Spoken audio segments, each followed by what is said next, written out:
বাংলাদেশের বর্তমান সেনাপ্রধান জনাব ওয়াকারুজ্জামানকে নিয়ে এই মুহূর্তে দেশ জুড়ে চলছে নানান জল্পনা কল্পনা এবং নানামুখী প্রশ্ন। হঠাৎ করেই তার বাহ্যিক অবয়ব এবং বক্তব্যের এক ব্যাপক পরিবর্তন লক্ষ্য করা যাচ্ছে। আর সেনাপ্রধানের এই পরিবর্তনকে কেন্দ্র করে দেশের রাজনৈতিক অঙ্গন এবং সাধারণ জনমনে তৈরি হয়েছে মিশ্র প্রতিক্রিয়া। একদিকে যেমন জামাত শিবির এবং ইসলামপন্থীরা তার এই পরিবর্তনে যথেষ্ট খুশি এবং সামাজিক যোগাযোগ মাধ্যমে তার প্রশংসায় পঞ্চমুখ, ঠিক অন্যদিকে একে ঘিরে ছড়ানো হচ্ছে নানা ধরনের রাজনৈতিক গুজব। আজকের এই দীর্ঘ বিশ্লেষণে আমরা খতিয়ে দেখব এই জল্পনা কল্পনার নেপথ্যের গল্প এবং এর রাজনৈতিক সমীকরণ। মূল আলোচনায় আসা যাক। বর্তমান অন্তর্বর্তীকালীন সময়ে রাজনৈতিক দলগুলোর মধ্যে এক ধরনের মনস্তাত্ত্বিক যুদ্ধ চলছে। এরই মধ্যে বিশেষ একটি রাজনৈতিক মহল, বিশেষ করে আওয়ামী লীগের পক্ষ থেকে সামাজিক যোগাযোগ মাধ্যম ও বিভিন্ন প্ল্যাটফর্মে একটি সুনির্দিষ্ট গুজব ছড়ানো হচ্ছে। গুজবটি হলো বিএনপির ভারপ্রাপ্ত চেয়ারম্যান তারেক রহমান ঠিকঠাকভাবে দেশ চালাতে পারছেন না বা পরিস্থিতি নিয়ন্ত্রণে রাখতে পারছেন না। এতএব দেশের স্বার্থে এখন বিকল্প কিছু একটা করা দরকার।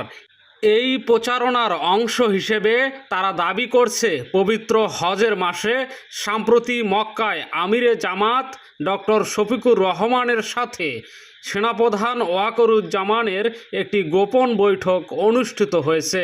তাদের দাবি অনুযায়ী এই বৈঠকের মূল এজেন্ডা ছিল কিভাবে তারেক রহমানকে রাজনৈতিক প্রেক্ষাপট থেকে সরানো যায় বা অন্য কোনো বিকল্প ব্যবস্থা করা যায় কি না।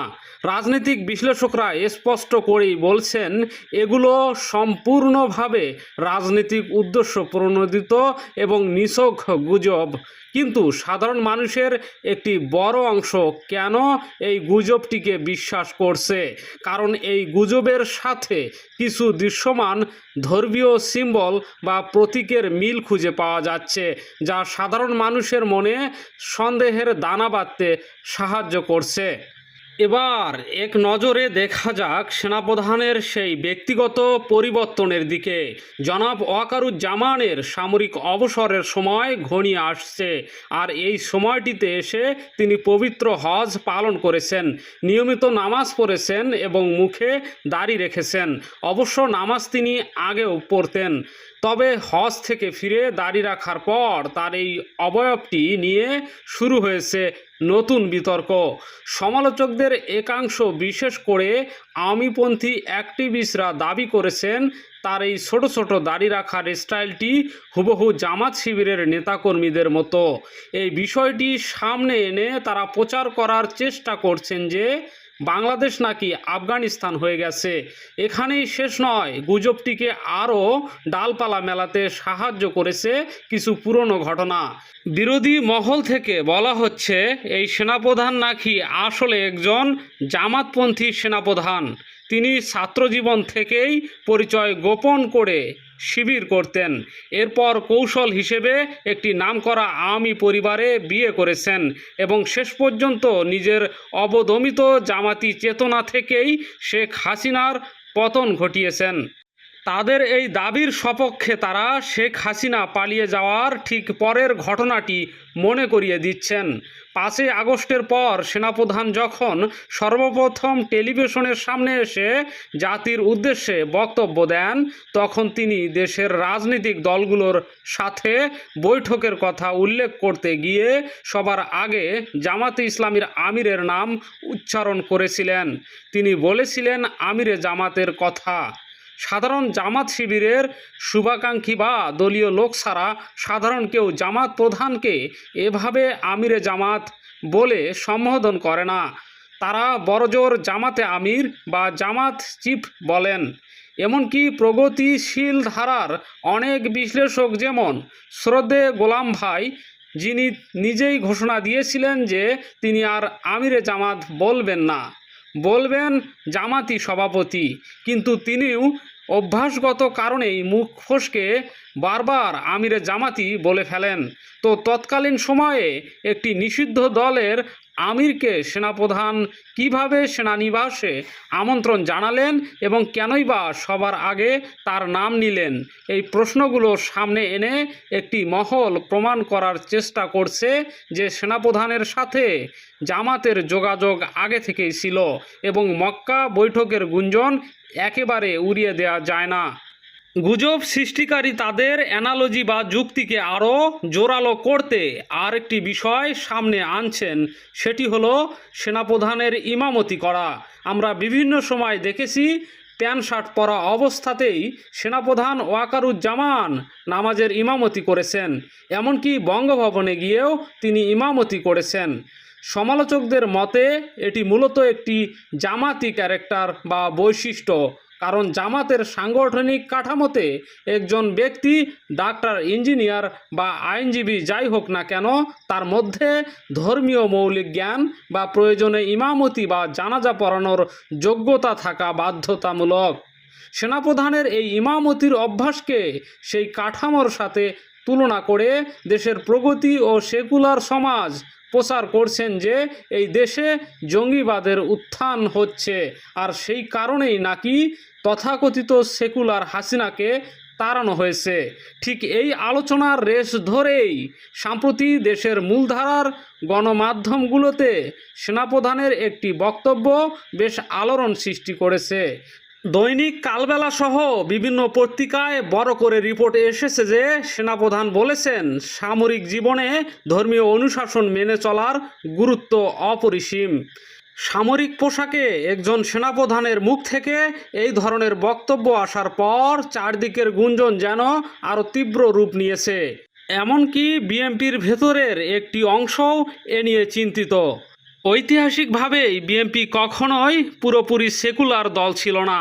এটি ছিল বাংলাদেশি জাতীয়তাবাদ এবং ইসলামী মূল্যবোধে বিশ্বাসী একটি দল। কিন্তু বর্তমান পরিস্থিতিতে বিএনপির একটি বিরাট অংশ নিজেদের প্রগতিশীল ও সেকুলার দাবি করেছে। আওয়ামী লীগের অনুপস্থিতিতে দেশের যে বিশাল সেকুলার বা ধর্মনিরপেক্ষ রাজনৈতিক মাঠ রয়েছে, বিএনপি এখন সেটি দখল করতে চাইছে। আর যে কারণেই বিএনপির একটি অংশই এখন ডানপন্থী বা মৌলবাদের উত্থান ঠেকাতে অতি উৎসাহী হয়ে উঠেছে, যা অতীতে কখনো দেখা যায়নি। এখন প্রশ্ন হচ্ছে, বাস্তবতা আসলে কি? একজন সেনাপ্রধানের ধর্মীয় অনুশাসনের কথা বলা বা দাড়ি রাখা কি আসলেই কোনো রাজনৈতিক এজেন্ডা, নাকি এটি অত্যন্ত স্বাভাবিক বিষয়? যদি আমরা নিরপেক্ষভাবে বিশ্লেষণ করি তবে দেখতে পাব যে বাংলাদেশ সেনাবাহিনীর একটি বিরাট অংশ ব্যক্তিগত জীবনে ধর্মপ্রাণ এবং অত্যন্ত সুশৃঙ্খল। সামরিক বাহিনীর ট্রেনিংয়ের মধ্যেই ধর্মীয় ও নৈতিক অনুশাসন মেনে চলার একটি দীর্ঘস্থায়ী ঐতিহ্য রয়েছে। কিন্তু বিগত আওয়ামী সরকারের আমলে এই চেনা সমীকরণটি জোর করে বদলে দেওয়ার একটি চেষ্টা করা হয়েছিল। যে সেনাবাহিনীর ঐতিহ্য ছিল ভোরে পবিত্র কোরআন তেলাওয়াতের মাধ্যমে দিন শুরু করা, বিগত সরকার সেখানে রবীন্দ্রসঙ্গীতের প্রচলন করার চেষ্টা করেছিল। সমালোচকরা মনে করেন এটি ছিল সেনাবাহিনীকে তার নিজস্ব সংস্কৃতি থেকে বিচ্যুত করে একটি প্রতিবেশী রাষ্ট্রের অনুগত বা পদলেহনকারী বাহিনীতে রূপান্তরিত করার একটি সুদূরপ্রসারী চেষ্টা। তাই দীর্ঘ সময় পর সেনাপ্রধান যখন আবার সামরিক জীবনে ধর্মীয় অনুশাসনের কথা বলেছেন, তখন এটিকে সেনাবাহিনীর ভেতরের একটি স্বাভাবিক প্রত্যাবর্তন হিসেবেই দেখা উচিত।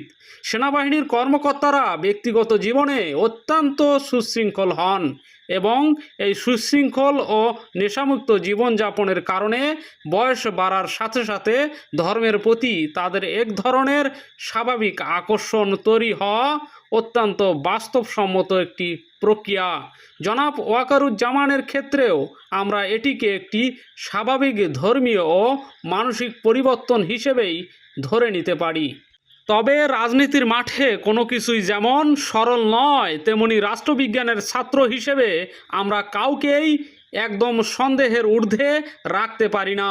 যদি কোনো শীর্ষ কর্মকর্তার মনে কোনো ভিন্ন বা সুদূরপ্রসারী রাজনৈতিক উচ্চাকাঙ্ক্ষা বা দুর্বিসন্ধি থাকে, তবে আধুনিক রাষ্ট্রনীতিতে প্রথমেই তার একটি ইতিবাচক ইমেজ বিল্ডিং বা ভাবমূর্তি তৈরি করা হয়। আমরা যদি আন্তর্জাতিক ইতিহাসের দিকে তাকাই, তবে মিশরের জেনারেল আবদেল ফাত্তাহ আল সিসির উদাহরণটি দেখতে পাব।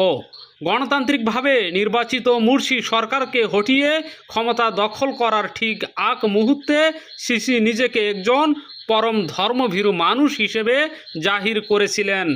তিনি নিয়মিত নামাজের ইমামতি করতেন, ধর্মের বাণী আওড়াইতেন এবং মাথায় টুপি পরতেন, যেখানে মিশরের বড় বড় আলেমরাও সবসময় টুপি পরতেন না। কিন্তু ক্ষমতায় হাতে পাওয়ার পর সিসি কি নৃশংস রূপ ধারণ করেছিলেন তা আজ বিশ্ব ইতিহাস জানে। অথচ সিসির পারিবারিক রুট ছিল সম্পূর্ণ ভিন্ন। বর্তমানে সেনাপ্রধান ওয়াকারুজ্জামান দাড়ি রেখেছেন, ধর্মের কথা বলছেন। এতে দেশের সাধারণ আলেম, ওলামা ও ইসলামপন্থীরা অত্যন্ত আনন্দিত, যা খুবই স্বাভাবিক। কিন্তু এই চমৎকার ও ইতিবাচক ভাবমূর্তির আড়ালে অন্য কোনো গভীর রাজনৈতিক সমীকরণ বা পর্দার আড়ালের কোনো বন্দোবস্ত লুকিয়ে আছে কিনা, কিংবা নিজেকে একজন আদর্শবান মানুষ হিসেবে প্রতিষ্ঠিত করে শেষ মুহূর্তে কোনো বড় ধরনের রাজনৈতিক পট পরিবর্তন বা কু ঘটানো হবে কিনা, তা এই মুহূর্তে নিশ্চিত করে বলা সম্ভব নয়। তাই দেশের সচেতন নাগরিক হিসেবে আমাদের যেমন এই পরিবর্তনকে ইতিবাচক স্বাগত জানাতে হবে, ঠিক তেমনই ভবিষ্যতের রাজনৈতিক সমীকরণকে মাথায় রেখে কোনো কিছুতেই একদম সন্দেহের বাইরে রাখা সমীচীন হবে না। আপনাদের কি মনে হয়, সেনাপ্রধানের এই পরিবর্তন কি শুধু তাত্ত্বিক, নাকি এর পেছনে রয়েছে কোনো গভীর রাজনৈতিক চাল? আপনাদের মূল্যবান মতামত নিচে কমেন্ট করে আমাদের জানান। আজকের মতো এখানেই বিদায় নিচ্ছি। ধন্যবাদ।